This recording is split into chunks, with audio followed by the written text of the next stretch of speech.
అందరికీ నమస్తే. రాజకీయం, సినిమా, గమ్మతి ఇచ్చంత్రాలు వైరల్ అవుతున్న వీడియోలు ఇట్లా తీరు వార్తలతోని మైక్ టీం ముచ్చట తయారుగున్నాయి. చెల్ల సుషదంపాన్ని అందుకంటే మొదలు హెడ్లైన్స్. బీఆర్ఎస్ మీద ఆరోపణ చేసిన బండి కేటీఆర్ అంటున్నాడు అంతా తొండి. బాలయ్యకు డెడ్ లైన్ పెట్టిన పాల్ క్షమాపణ కోరకుంటే గతేనట జైల్. ఉస్మానియాలో నీళ్ల కష్టాలు, ఉద్యమగడ్డకు అవమానాలు. 18,000 కోసం ఆశాల పోరాటం, అరెస్టు చేసేందుకు పోలీసుల ఆరాటం. అది తెలంగాణ కోసం కొట్లాడిన గడ్డ. అది సొంత రాష్ట్రం వస్తే బతుకు బాగుపడతాయని ఒంటికి అగ్గంటించుకున్న గడ్డ. తెలంగాణ ఉద్యమానికి గుండెకాయ అయిన గడ్డ. అదే ఉస్మానియా యూనివర్సిటీ గడ్డ. యావత్ తెలంగాణలో ఉన్న దరిద్రాలు కొట్టుకపోతాయని పిడికిలి ఎత్తిన గడ్డ. తెలంగాణ అస్తిత్వం కోసం, తెలంగాణ ఆత్మగౌరవం కోసం కొట్లాడిన గడ్డను ఎట్లా తయారు చేసిన చూడండి.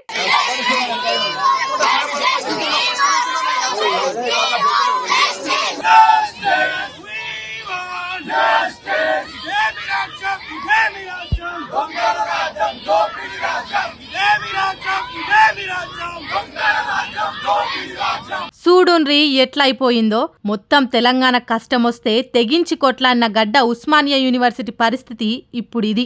అసొంటి పోరుగడ్డల హాస్టల్లా 2 రోజుల నుంచి కడుక్కోను నీళ్ళొస్తలేవట. ఎంత ఘోరమో చూడుండ్రి. దీనికోసమేనా పిడికిళ్ళు బిగబట్టి కొట్లాడింది? దీనికోసమేనా ఆత్మ బలిదానాలు చేసుకున్నది? కనీసం పిల్లలకు నీళ్ళు ఇయ్యలేని రోజులు తెచ్చిండ్రంటే సర్కార్ను ఏమనాలే? 2 రోజుల నుంచి నీళ్లు లేకుంటే పిల్లలు ఎట్లా చదువుకుంటారు? ఎన్నో ఏండ్ల నుంచి తెలంగాణ కోసం తనలాడిన ఉస్మానియా యూనివర్సిటీకి కనీసం ముఖాలు గడుక్కునే తానికి నీళ్ళు ఇయ్యకుంటే ఏమనాలే ఈ సర్కార్ను? స్నానాలు చేసి తయారై కాలేజీలకు పోలేని కాలం వచ్చేతానికేనా కొట్లాడింది? ఆగో అందుకే రోడ్లెక్కిండ్రు ఆ మట్టిని ముద్దాడిన బిడ్డలు. ఆంధ్రోని పాలనలా ఉస్మానియా యూనివర్సిటీ ఎట్లా దండ్లాడిందో అసొంటి రోజులు మళ్ళా తెస్తున్నారని అంటున్నారు చదువుకునే పిల్లలు. మొన్నటికి మొన్న ఈ పోరుగడ్డకు నోరు లేకుండా చేసేటానికి ఎలాంటి ఉద్యమాలు చేయొద్దనే జీవో తెచ్చిండ్రు. ఇప్పుడు ఇగో గిట్ల నీళ్ళు ఇయ్యకుండా తిప్పల పెడుతున్నారు. సొంత రాష్ట్రం కోసం పంతం పట్టిన ఉస్మానియా గడ్డకిచ్చే గౌరవం ఇదేనా? మైకులు దొరికితే చాలు విద్యా నాణ్యతలు, విద్యా ప్రమాణాలు అని పోజులు కొడతారు. కానీ కనీసం నీళ్ళు ఇయ్యలేరా ఇళ్లకు అని పండ్లు పటపట కొరుకుతున్నారు. ఉస్మానియా యూనివర్సిటీ ఇట్లా అయిపోయాయి కదా అని తనలాడుతున్నోళ్ళు. మరి అక్కడ ఆఫీసర్లు ఏం చేస్తున్నారో ఇట్లా అవుతుంటే సర్కారు ఏం చేస్తున్నదో గాని కొట్లాడి తెచ్చుకున్న తెలంగాణలో గిసోంటి రోజులు వస్తాయని అనుకోలేదు అని బాధపడుతున్నారు ఈ పిల్లల తల్లిదండ్రులు. పొద్దున లేస్తే గొప్పలు చెప్పుకునే ఈ సర్కార్కు ఇలా తిప్పలు తీర్చాలని ఎందుకు అనిపిస్తలేదో ఏమో పాపం. ఇంకెన్ని దినాలుంటాయో ఈ గోసలు. ఇసోంటి ఇంకెన్ని చూడాల్సి వస్తుందో ముందు. ఈరోజు ఆశా వర్కర్ల పరిస్థితి మరీ ఘోరం ఉన్నది. పొద్దంతా పనిచేసి ఇంటికి పోతే ఇల్లు చక్కబెట్టేటోళ్ళు లేరు. పిల్లలు ఏమవుతున్నారో, అత్తమామ ఏమవుతున్నారో, ఇల్లు వాకిలి గొడ్డు గోదా చూసే నాదుడే ఉండరు. ఇంత కష్టపడితే వచ్చే జీతం ఏమన్నా ఎక్కువ ఉన్నదా అంటే అది లేదు. ఆ ఇచ్చేది కూడా ఆశా వర్కర్లకు వాళ్ళు పనిచేసిన దాన్ని బట్టి, గ్రామాల్లో ఉండే కేసులను బట్టి, అంతే తప్ప ఫిక్స్డ్ జీతాలు లేవు వాళ్ళకు. అందుకే వాళ్ళకు 20,000 నుండి 25,000 జీతం ఇవ్వాలి. లేకుంటే ఆశా వర్కర్లు బతుకుడు కష్టం. ఏంది పిల్ల ప్రతిపక్ష పార్టీలు మాట్లాడినట్టు చెప్తుంది అనే కదా మీరు అనుకునేది. కానీ ఈ ముచ్చట నేను కాదన్నది, ఆ కాలంలో ప్రతిపక్షంలో ఉన్న సీతక్క. కానీ ఇప్పుడు చూడండి.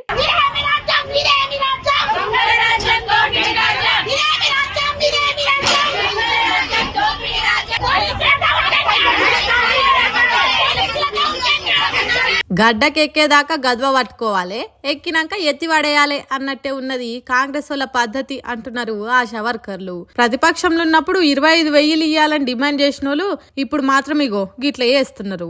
రేవంత్ రెడ్డి అన్నమాట నిలబెట్టుకోవాలి అని రోడ్లెక్కిన ఆశా వర్కర్లను లెక్క చేస్తలేరని ఈడ్చి పడేస్తున్నారు. కాంగ్రెస్ సర్కార్ వస్తే మీ జీతాలు 18,000 చేస్తామని చెప్పిన రేవంత్ రెడ్డి సర్కారు 18,000 కాదు 18 పైసలు కూడా పెంచలేదు. కోటిలున్న డిఎంహెచ్ఓ ఆఫీస్ దగ్గర ధర్నాకు దిగినరో ఆశా అక్కలు. ఇంకేమున్నది, వాళ్ళు ఎంతమంది వచ్చిండ్రో అంతేమంది పోలీసులను దించింది సర్కారు. వచ్చిన వాళ్ళని వచ్చినట్టే ధర్నా చేయనీకుంటా పోలీసుల వ్యాన్ ఎక్కించి పనిచేసిండ్రు పోలీసులు.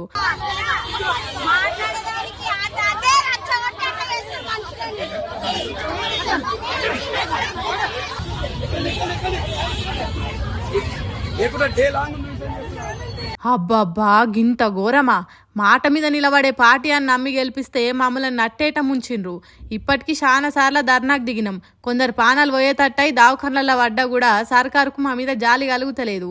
ఇంత అన్యాయం ఉంటదా? మా జీతాలు పెంచకుండా జీవితాలతో ఆడుకుంటా ఎందుకు ఈ డ్రామాలు అని ఏడ్చుకుంటా చెప్తున్నారు ఆశా వర్కర్లు. పాపం కాలు నొచ్చినా కంతలు నొచ్చినా ఊర్లలో అందరి ఆరోగ్యాలు కాపాడుతున్న వాళ్ళను గిట్లనేనా చూసేది అని అంటున్నారు ఈ ముచ్చట తెలిసిన పబ్లిక్. చెవిటాన్ ముంగట శంఖ ముదినట్టే చేస్తురుగా కొందరు జీడితుగాళ్ళు. అరే ఆలకైనా ఉండాలే కదా జర్రంతనైనా. మనం కూడా మనుషులమే, సాటి మనుషులకు గిసోంటి తిండి పెట్టుడు న్యాయమేనా అని. ఏంది పిల్ల మ్యాటర్ చెప్పకుండా బూతుల రాగం ఎత్తుకున్నావు అంటారా? ఇది చూసినాక మాటల కంటే బూతులే ఎక్కువ వస్తాయి మళ్ళా.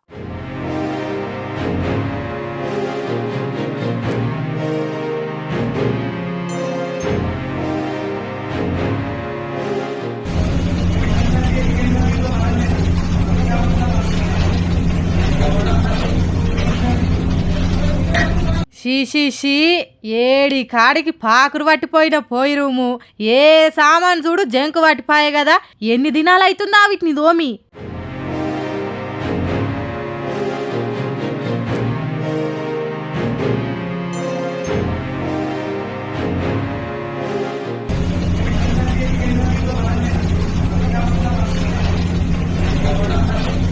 అబ్బో యాక్, ఇది మరీ ఘోరంలో దేవుడా. చూస్తుంటేనే తిన్నంత బయటికి వస్తుంది. వీటినా మనం లొట్టలేసుకుంటే బుక్కలు పెడుతున్నాం అనిపిస్తుందిలే. ఆ ఫ్రిడ్జ్ తెచ్చి ఎన్ని శతాబ్దాలు అవుతుందో. ఓ అబ్బో ఇంకా చూపియకుర్రి అని మీరు ఎంత మొత్తుకున్నా మీకు బుద్ధి వచ్చేదాకా గిసంటి వార్తలు చూపిస్తూనే ఉంటాం. మళ్ళీ ఇది ఏదో రోడ్డు పంటుండే ఆషామాషి హోటల్ కూడా కాదు. బంజారా హిల్స్లో ఉండే మండి 36 అరేబియన్ కిచెన్ వాళ్ళ కథ ఇంత కమ్మ ఉంది. గిట్లనే ఫుడ్ సేఫ్టీ అధికారులు తనిఖీలు చేస్తే ఇలా ఘనకార్యం అంతా బయటపడ్డది. ఈ నడుమ ఇంకా అందరు ఒకతాన కూడి ఒకటే గిన్నెల మండి అనే పేరుతో కుమ్ముతురు కదా. హాగో ఆ తిండే ఇంత చక్కటి జాగల ఇంత కమ్మటి వస్తువులు వేసి వండుతుర్రు అన్నట్టు. పోని ఇప్పుడు మీరంతా పోయి ఆ హోటలోని మీద ఒర్రినా నా పైసల కోసం నేను ఏమైనా చేస్తా అని మర్రబడతాడు. తినే మీకు సోయలేనప్పుడు వేలకు వేలు పైసలు వస్తున్నాయి, మీ పానాలు ఖరాబ్ అయితే నాకేంది బాధ అంటాడు. మళ్ళీ అవసరమా? అందుకే మీకు సోయొచ్చేదాకా మీరు ఎంత తిట్టుకున్నా దినాం గిసోంటి మస్తు హోటళ్ళు బయట పడుతూనే ఉంటాయి, మేము చూపిస్తూనే ఉంటాం. ఇంకా ఏం చూస్తుర్రు? ఎవరైనా హోటళ్ళల్లో తినుకుంటే చూస్తే గిన్నె తీసి హోటళ్ళని ముఖానికి ఇస్తుర్రి. అప్పుడైనా మారుతారు ఈ మానవత్వం లేని మనుషులు. థూ, మరీ గింత ఘోరమా? ఎంత మీరు ఆ తిండి తినకపోతే మంది పానాలు తీసి వాళ్ళు ఉసురు పోసుకుంటారా? మీకేం న్యాయం అవుతుంది? వీలుగాక జల్దీ డ్యూటీలకు పోయేటోళ్ళు వేరే దారి లేక బయట తినవలసి వస్తుంది. ఆ సొంటోళ్ళ తన పైసలు గుంజి మరి వాళ్ళ పానాలనే ఖరాబ్ చేస్తుర్రంటే తారీఫ్ చేయవలసిందే అని నోటికొచ్చిన బూతులతోని కుత్కెలు కూలవడంగా మొత్తుకుంటురు. ఇది చూసినోళ్ళు ఇప్పుడు జర పొద్దుగాల ఓ గంట ముందుగా లేచి ఇంట్లోనే వండుకొని తినుర్రి. మీకోసమే కదా చెప్పేది. ఏమంటున్నాం? బెట్టింగ్ యాప్ల మీద తోడుతున్న కొద్దీ పెద్ద పెద్ద తోడేళ్ళు బయటకు వస్తున్నాయట. చిన్న చిన్న యూట్యూబర్లే కాదు, చాలా పెద్దోళ్ళు కూడా బెట్టింగ్లు పెట్టి ఆడుండ్రి అని చెప్పి చాలా మంది బతుకులు ఆగం చేసిండ్రట. అగో అందుకే ఈ పెద్ద మనిషి అగ్గి మీద గుగ్గిలం అవుతున్నాడు. విజయ్ దేవరకొండ బిలో ఆయన టెక్స్ట్ లో ఒక మ్యాటర్ చదివాను, షాక్ అవుతున్నాను.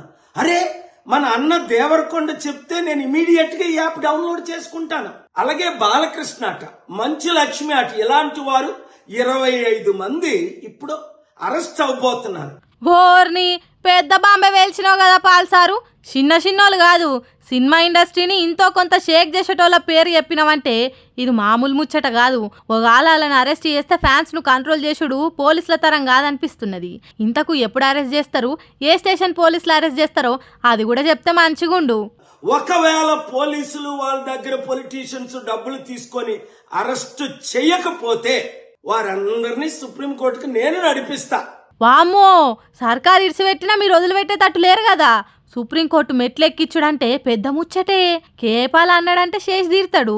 దేశాల అధ్యక్షులతోనే కాళ్ళు మొక్కించుకున్నా అని చెప్పుకున్నాడు. బాలకృష్ణను, విజయ్ దేవరకొండను, మంచు లక్ష్మ సొంటోళ్లను సుప్రీంకోర్టులో నిలబెట్టుడు పెద్ద లెక్కే కాదు. ఖచ్చితంగా బోన్లు ఎక్కించేటట్టే ఉన్నాడు. అయితే మరెట్లా అలా పరిస్థితి అంటే దానికి కూడా చెప్తున్నాడు. ఇనుండ్రి, ప్రకాశ్ రాజు లాగా మీరు కూడా తప్పయింది అని ఓపెన్ అపాలజీ చెప్పినంత వరకు, 2 మీరు సంపాదించిన డబ్బు ₹1 అయితే 1 కోటి, 10 కోట్లు అయితే 10 కోట్లు, 980 మంది ఆత్మహత్యలు చేసుకున్నారు. అంటే వారిని మీరు నరహత్య చేశారు. మీ ఇన్ఫ్లుయెన్స్. అయ్యా తప్పైందని చెప్పనన్నా చెప్పాలి ప్రకాష్ రాజ్ తీరుగా, లేకుంటే బెట్టింగ్ యాప్లలో పైసలు పెట్టుండ్రని చెప్తే మీ మాటలు నమ్మి పైసలు పోగొట్టుకున్న వాళ్ళకు ఆ పైసలు అన్న వంచాలి. ఇవి రెండు చేయకుంటే ఎవ్వరిని వదిలిపెట్టా, నేను వదిలిపెట్టా అంటున్నాడు. దానికి టైం కూడా పెట్టిండు. ఎండ్ ఆఫ్ ద డే మీకు మిగిలింది ఏంటి? ఆత్మకు శాంతి కావాలా, మనసుకు రక్షణ కావాలా, నెమ్మది కావాలా, ఫ్యూచర్ మంచి పేరు కావాలా, లేదా చరిత్రహీనులుగా మిగిలిపోవాలా? ఆలోచించండి. 72 గంటల టైం మీకు ఇస్తున్నాను. 72 గంటలు అంటే 3 రోజుల టైం ఇస్తున్నాడట బాలకృష్ణ, విజయ్ దేవరకొండ, మంచులక్ష్మిలకు. మీరు గనక తప్పైందని చెప్పకుంటే వాళ్ళకి మనశ్శాంతి లేకుండా చేస్తా అన్నట్టు వార్నింగ్లు ఇస్తున్నాడు కేఏపాలు. మరి ఈ మాటలిన్న బాలయ్య బాబు ఎట్లా రియాక్ట్ అవుతాడనేది ఎట్లుంటుందో ఏమో. సొంత ఫ్యాన్స్నే తిట్టి కొట్టే దబిడి బాలయ్య ఏమంటాడు? అరే అమిత్ అని డైలాగులు చెప్పే విజయ్ దేవరకొండ ఇంకేమంటాడు? మంచులక్ష్మకి ఎట్లా రియాక్ట్ అవుతుందో 72 గంటలల్లా చూడాలిగా మరి. ఓ 4 దినాల సంధి ఏ ఇంట్లో చూసినా 5 నంబర్ మీద తిరిగే ఫ్యాన్ కట్క ఇప్పుడు 2వ నంబర్కు దిగింది. హాగో ఎండాకాలంలో ఫ్యాన్ ఎంత స్పీడ్ తిరిగినా సరిపోదు, ఆ సొంటిది 2వ నంబర్ అంటారా? ఎండాకాలం అయిపోగానే సరిపోదు, ఎండలు కూడా కొట్టాలి. ఓ పారి బయటకు పోయి చూడు ఎట్లుందో వాతావరణం.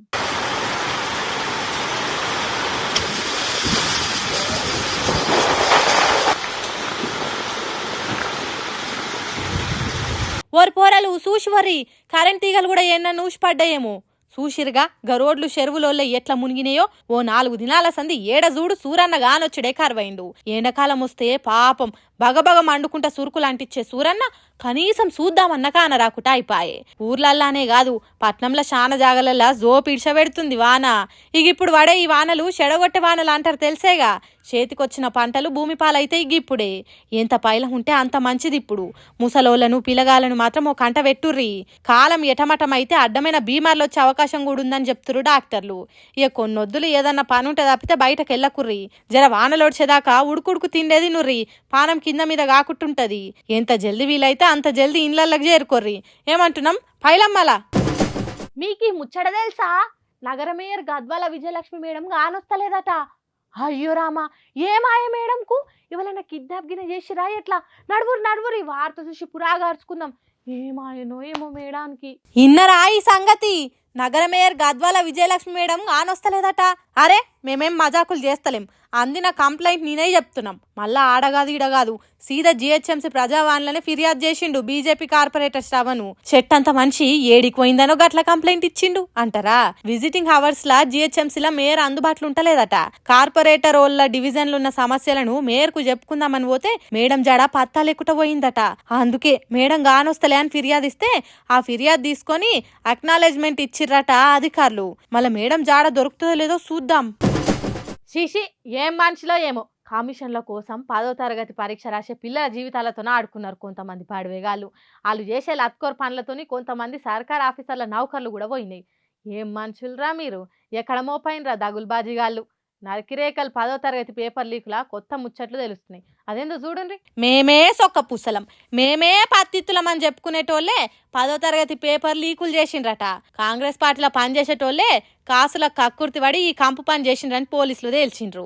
నకిరేకల ఎమ్మెల్యే వేముల వీరేష్ పిఏ అంటే ఎమ్మెల్యే అన్ని పనులు దగ్గరుండి చూసుకునే ఉగ్గిడి శ్రీనివాస్ అనేటోడు ఈ లీకు చేసిండట. మరి ఎవరు సూత్రధారులో ఎవరు చేయమంటే చేసిండో తెలియదు గాని తెలుగు పరీక్ష ప్రశ్నపత్రాల ఫోటోలు వాట్సాప్ లో పెట్టి పెంట చేసిండట. గౌతమ్ హై స్కూల్ అనే ప్రైవేట్ బడి ప్రిన్సిపల్ గుణకుంట్ల శంకర్ తోని ఒప్పందం చేసుకున్నాడట.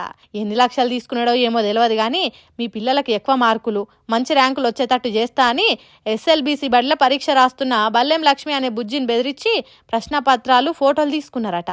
దీంట్లో చాలా మంది బద్మాష్గాలే ఉన్నారట. ఇంత జరిగితే ఓ ఎమ్మెల్యే ఏం చెయ్యాలి?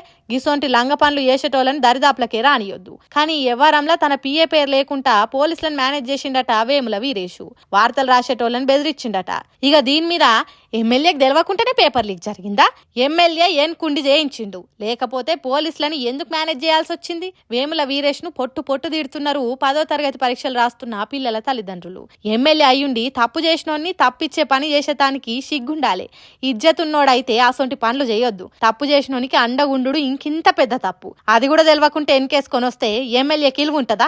ఎవడో పేపర్లు లీక్ చేస్తే జిరాక్స్ సెంటర్లలో దొరికినాయని రచ్చ చేసిన వాళ్ళు ఇప్పుడు ఇట్లా చేస్తారా? కోడలకు బుద్ధి చెప్పి అత్తేదో చేసిందన్నట్టే ఉన్నది ఈ కాంగ్రెస్ పార్టీ వాళ్ళు చేసే పనులు అని తిడుతున్నారు ముచ్చట తెలిసిన పబ్లిక్. ఇప్పుడు కార్యకర్త నుంచి మొదలు పెట్టి చిన్నగా పెద్ద స్థాయికి ఎదిగిన వాళ్ళ మాటలు ఎట్లుండాలి? పదవి పెరుగుతున్న కొద్దీ పద్ధతిగా నేర్చుకోవాలి. మాట్లాడే మాటకు మస్తు తెలివి ఉంటుందని తెలుసుకోవాలి. ఆచి తూచి మాట్లాడాలి. అప్పుడే ఆ లీడర్కు గౌరవం. అవునా కాదా? కానీ ఈ లీడర్ మాటలు చూడుండ్రి ఎట్లున్నాయో. ఉద్యమం తర్వాత ఎన్నికలప్పుడు టీఆర్ఎస్ వాళ్ళు పంచిన పైసలు మొత్తం దొంగ నోట్లే, బీదర్లో ముద్రించిన దొంగ నోట్లవి కుళ్ళ. ఇన్నారా? ఓట్లప్పుడు బీఆర్ఎస్ పార్టీ వాళ్ళు పంచిన పైసలు దొంగ నోట్లట. బీదర్ల ముద్దరేసి ఇక్కడ పంచిండ్రట. అగో ఎవరెవరో అని ముచ్చట బండి సంజయ్ అయినా గెట్ట తెలిసిందనే కదా మీరు అనుకునేది. ఆ ముచ్చట కూడా చెప్తున్నాడు ఈయనుండ్రి. నాకు మొన్న ఢిల్లీలో ఒక పోలీస్ ఆఫీసర్ కలిసాడు. సార్, నేను సిద్దిపేట ఎస్పీ ఉన్నప్పుడు బీదర్లో ఒక ప్రింటింగ్ ప్రెస్ ఉండే. ఆ ప్రింటింగ్ ప్రెస్ టీఆర్ఎస్ పార్టీ ఆది నాయకుడిది. మరి ఏం చేస్తారు సార్ అంటే, టీఆర్ఎస్ పార్టీ కరపట్టలు కాదు, దొంగ నోట్లు ముద్రిస్తారట. దొంగ నోట్లు ముద్రించే ప్రింటింగ్ ప్రెస్ బీదర్లో ఉన్నది. నేను ఆ ప్రింటింగ్ ప్రెస్ సీజ్ చేద్దామని పోయినాను. పోయేసరికి రాష్ట్రంలో నుండి ఒక ముఖ్య నాయకుడు నాకు ఫోన్ చేసి, మీకు డ్యూటీ అక్కడ లేదు, మీరు అటు పోకండి అని చెప్పి నన్ను ఆదేశిస్తే నేను పోలేకపోయినా. ఇన్నారా? ఢిల్లీలో ఓ పోలీస్ ఆఫీసర్ కలిసి చెప్పిన ముచ్చటాట ఇది. ఆ ఆఫీసర్ బీదర్లో ఉన్న దొంగ నోట్ల ముద్రేసే ప్రింటింగ్ ప్రెస్ ను సీజ్ చేస్తానికి పోయిండట. అప్పుడు ఎవరో పెద్ద లీడర్ ఫోన్ చేసి, నీ డ్యూటీ అక్కడ కాదు వచ్చేయనంటే వచ్చిండట. ఆ ముచ్చట ఈ నడవనే తెలిసిందట. ఎంత ముద్దుగా చెప్తున్నాడో చూడుర్రి కేంద్ర హోంశాఖ సహాయ మంత్రి. మరి ఆ తర్వాత సెంటర్లో గెలిచింది మీరే కదా, ఆ అవినీతిని ఎందుకు బయట పెట్టి అరెస్టులు చేయలేదు అని అడిగితే ఆధారాలు ఎక్కడున్నాయి? ఆ ముచ్చట తెలిసింది కూడా నిన్న మొన్ననే అని చెప్పి తప్పించుకునే దానికి మస్తు తెలివిగా మాట్లాడాడు మంత్రి సారు అని అంటున్నారు కొంతమంది. సరే అదే నిజం అనుకుందాం. ఆ దొంగ నోట్లు ముద్దరాసి జనంకు పంచితే ఎట్లా చెల్లినాయి కావచ్చు. మీ సెంటర్ సర్కార్ తెచ్చిన పెద్ద నోట్ల రద్దుతోనైనా ఆ దొంగ నోట్ల కథ బయటపడాలి కదా. ఈ దొంగ నోట్లు ఏమైనట్టు? ఆ దొంగ నోట్ల ముచ్చట తెలిసిన ఎస్పీ ఎవరు? సిద్దిపేటలో పనిచేసే ఎస్పీకి బీదర్ కు పోయి ప్రింటింగ్ ప్రెస్ ను సీజ్ చేసే అధికారం ఉంటదా? బీఆర్ఎస్ పార్టీ అంత పెద్ద తప్పు చేస్తే అప్పుడు అధికారంలో ఉన్న కాంగ్రెస్ పార్టీ ఎందుకు ఊకుంటది? మీరు చెప్పిన ముచ్చట ఒక్కదానికి ఇంకోటి పొంతన లేదు కదా. మా చచ్చిపోయిన బయట పలిగిపోయిన బుడ్డాడు పాలిచ్చింది అన్నట్టే ఉన్నది కదా ఈ ముచ్చట. సరే అదే నిజం అయితే మీరే కేంద్ర హోంశాఖ సహాయ మంత్రి కదా, ఇప్పటికైనా మించిపోయింది ఏం లేదు కదా. కత్తి మీదే నెత్తి మీదే అన్నట్టు ఉన్నది కదా. పాత సాక్ష్యాలు దోడి మొత్తం బయటికి తీయచ్చు కదా అని అంటున్నారు తెలంగాణ పబ్లిక్. ఇటు నుంచి కేటీఆర్ కేంద్ర మంత్రి తిరిగా బండి సంజయ్ మాట్లాడతలేడు అని, దొంగ నోట్ల ప్రింటింగ్ ప్రెస్ నిరూపించకపోతే పరువు నష్టం దావా వేస్తా అని పట్టుబట్టిండు. మరి ముందు ఏమవుతుందో చూడాలి. చూసిరానిలా నేను పట్టుకొచ్చిన ముచ్చట్లు ఎట్లున్నాయో ఇంకిన్ని ముచ్చట్లతోటి మళ్ళా కలుద్దాం. అప్పటిదాకా చూస్తూనే ఉంటే మైక్ టీ ముచ్చట్లు.